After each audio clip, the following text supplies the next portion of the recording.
It's just a little gesture of appreciation for all the hard work she's done around the house lately. Stop being so sensitive. My husband, David, barely looked up from his tablet as he handed me a crumpled neon yellow envelope containing 3 scratch-off lottery tickets.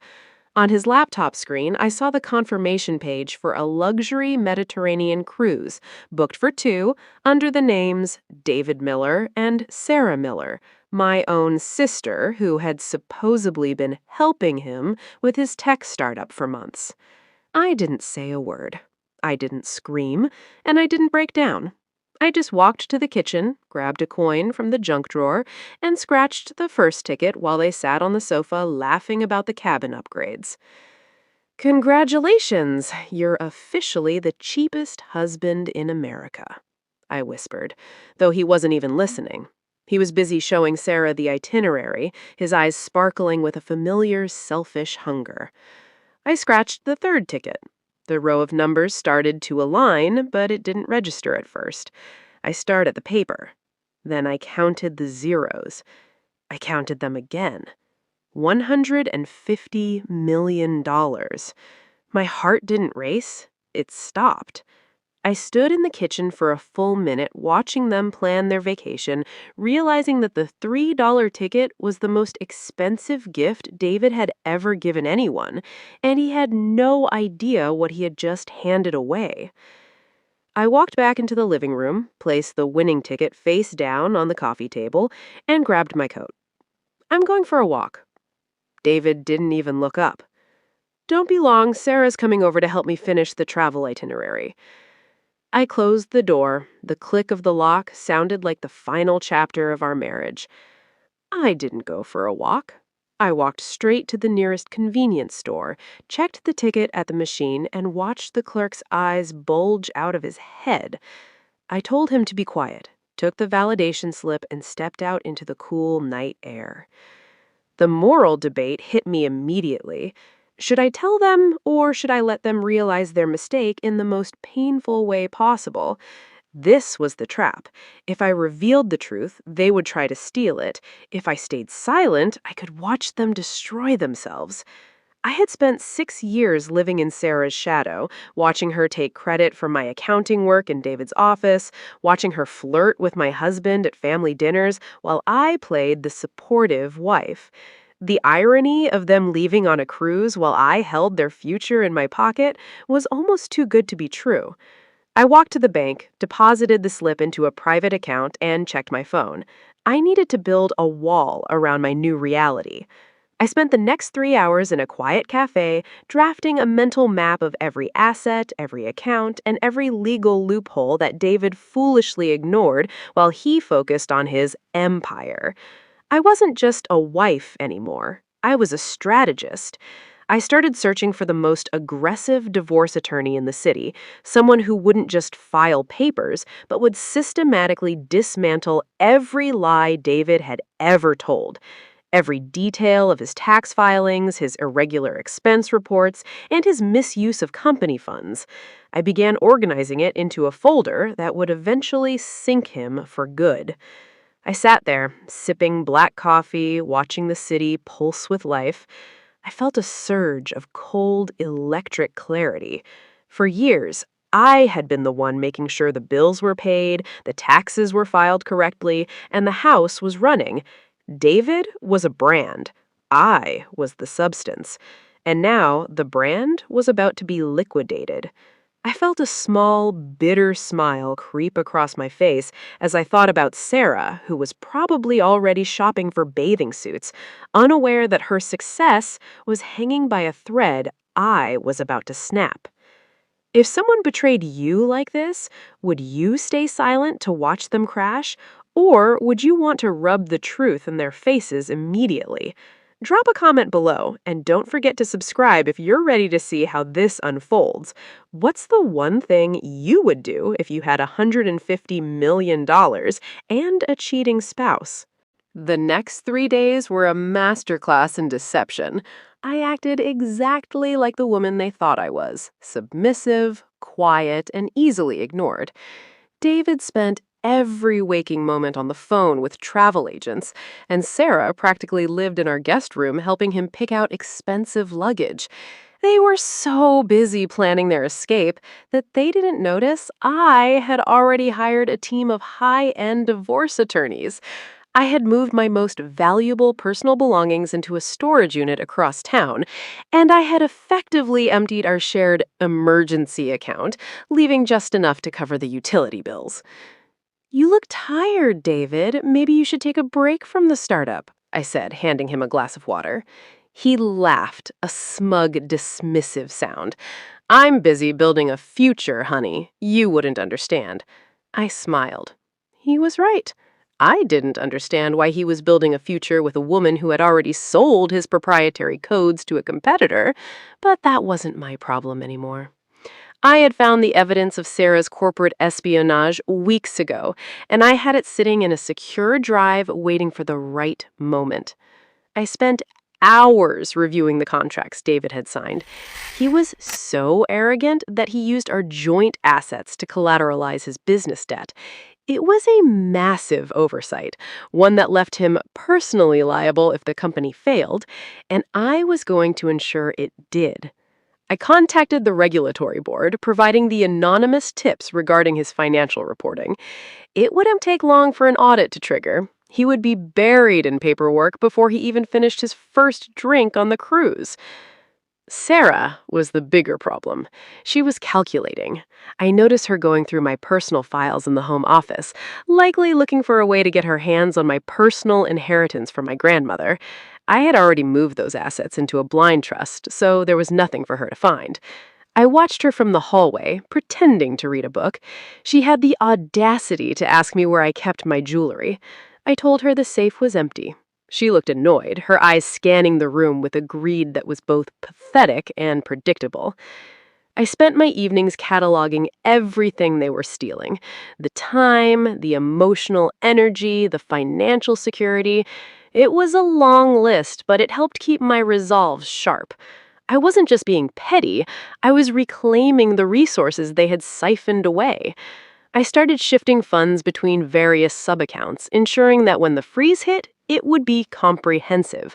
I wanted there to be no loophole, no hidden credit card, and no emergency stash for them to fall back on. Every move I made was calculated to ensure their transition from high life to no life was as sudden and jarring as possible. I also took the time to secure my daughter's future. I set up an educational fund that was completely shielded from any legal claim, naming my sister, a woman who had actually remained loyal to me, as the secondary trustee. This was for Mia. I wanted her to know that even when everything else burned, I had built a shelter for her. It gave me a profound sense of purpose. I wasn't just running away, I was securing a foundation for a life that would never again be tainted by David's incompetence or Sarah's malice. The night before their departure, they had a celebratory dinner. I sat at the table, eating my salad, listening to them discuss their plans for the Mediterranean. "It's going to be so nice to be away from this boring neighborhood," Sarah said, sipping champagne. I nodded, playing the role. I had the official win notification printed in my bag. I wasn't going to show them. I wanted them to get to the airport, to get to the terminal, and to be halfway across the ocean before they realized the accounts were locked. I found myself meticulously planning the next steps for my new life. I wasn't just escaping, I was rising. I had set up appointments with property managers to look at luxury real estate in a city where no one knew my name. I felt like a spy, moving through a landscape that was secretly mine. Every conversation I had with them was a layer in a performance. I had to ensure they didn't suspect a single thing until the very last second.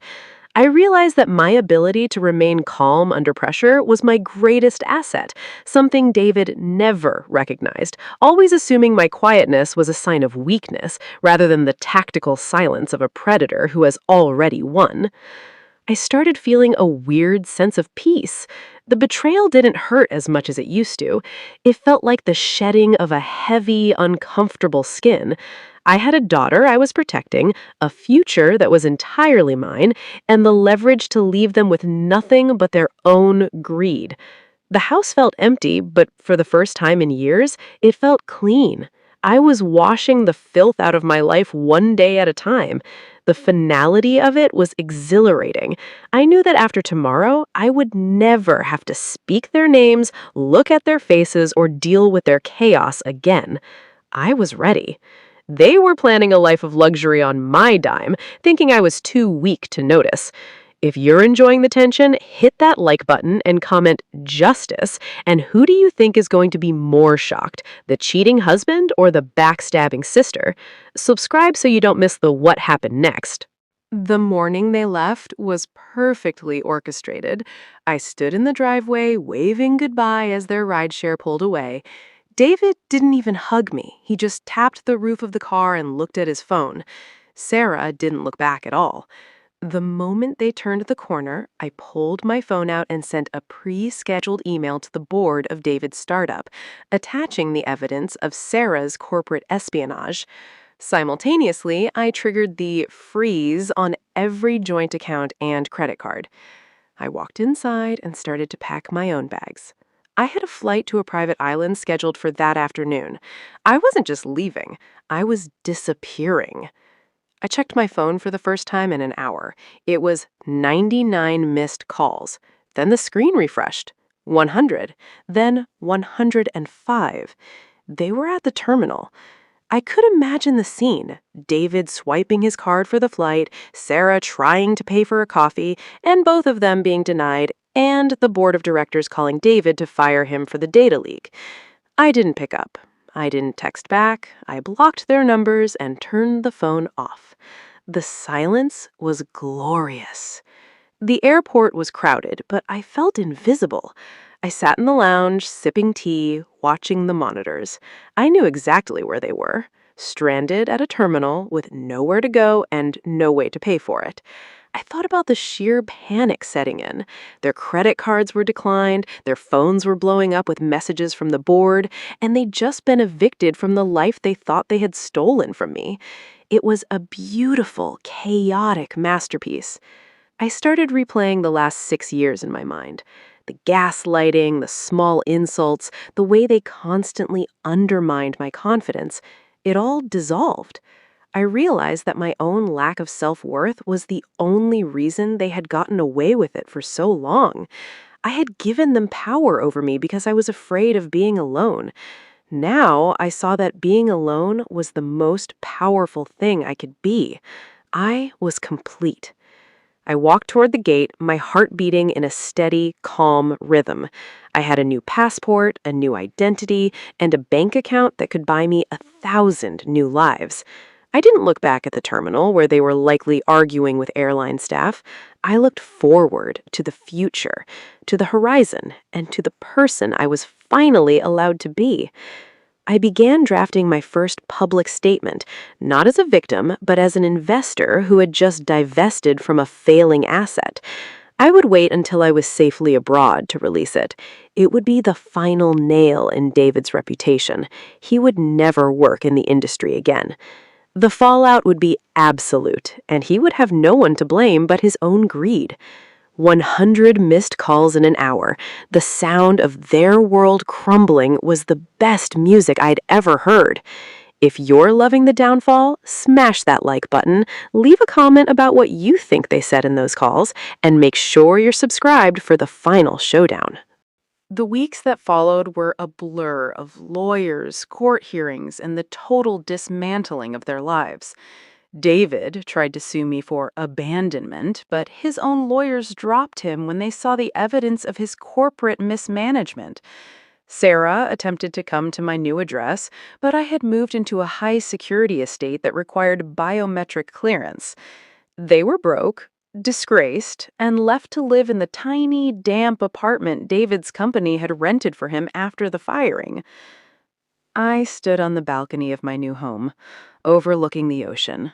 The air was clear, and for the first time in my life, I could breathe.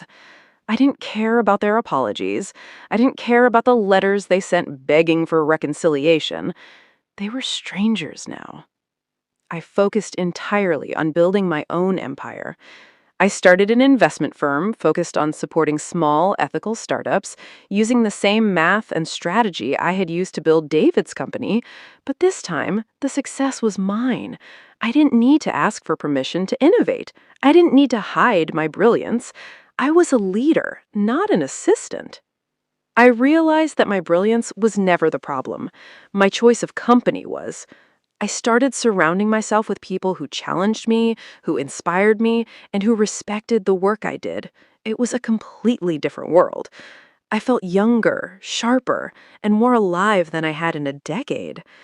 I finally had the time to invest in my own growth, to read, to learn, and to simply be. I began to realize that the life I had before wasn't just a failure of a marriage, it was a fundamental misplacement of my own value. I had spent so long trying to fix David's broken professional life that I'd let my own potential wither on the vine. I started taking courses in advanced finance and artificial intelligence, fields I had always been interested in, but had been told were too technical for someone in my position. As it turned out, I was better at it than most of the people David had hired as lead consultants. I wasn't just learning, I was excelling. My daily routine became a sanctuary. I started my mornings with a run on the beach, followed by hours of deep, focused work. I wasn't distracted by bickering, by the constant need to manage David's moods, or by Sarah's passive-aggressive remarks. I was productive in a way I never thought possible. I found that when you strip away the toxicity of a controlling environment, your brain finally has the space to solve the problems you've been ignoring for years. I also started to mend my relationship with myself. I had spent so long suppressing my own needs that I had forgotten what I even liked. I started painting again, a hobby I had abandoned in my early 20s. I started cooking for pleasure rather than necessity. Every small detail of my new life was a reclamation. I wasn't just surviving, I was thriving. I saw the news updates about David's legal woes occasionally, the bankruptcies, the suits from former partners, but they didn't stir a single emotion in me. It was like reading about a stranger in a book I had finished a long time ago. I spent my evenings reading through the reports on David's failing ventures. He was trying to pivot to consulting, but no one would touch him. His reputation was toxic. Sarah had vanished from the public eye, presumably working a low-level job somewhere she couldn't be recognized. I didn't feel a sense of triumph. I felt a sense of closure. The people who had tried to define my existence were now footnotes in a story I had outgrown. I look at the life I have now and I see the reward for every difficult choice I made. I don't just own my success, I own my happiness. I am no longer defined by someone else's expectations. I am the architect of my own destiny, and for the first time, I'm building something that is built to last. I look at the reflection in the window, and I don't see the woman who scratched that ticket. I see the woman who chose to use it to set herself free. The most important part of this journey, though, was the realization that I didn't need the money to be valuable. The money just gave me the platform to prove it to myself. I would have found my way eventually, even without the lottery win. The ticket was just the spark. I was the flame. I have learned to trust my intuition again, to listen to that small, quiet voice that tells me when something is wrong, and to act on it without hesitation. I have even begun planning a scholarship fund for women in tech who are starting over, just as I did. It's a way of paying forward the luck that found me that night. Knowing that I can help someone else avoid the pitfalls I walked into makes every bit of the struggle worth it. My journey hasn't ended. It has simply transitioned from a story of survival to a narrative of genuine influence and empowerment. I am finally the woman I was always meant to be. Everything feels purposeful now. Whether I am analyzing market trends or simply watching the tide come in, I do so with the peace of mind that comes from knowing I am exactly where I need to be. There is no more looking over my shoulder, no more waiting for the other shoe to drop. My life is a testament to the idea that you can take everything away, but you can never steal a person's inherent capacity to rebuild. I walked away from a life of lies and built my own legacy. Here is the lesson I learned. True power isn't about controlling someone else. And revenge isn't about their downfall, it's about the moment you realize you were always the architect of your own value. If you believe in finding your strength after a betrayal, please like, comment, and subscribe. What would you build if you had a second chance at life?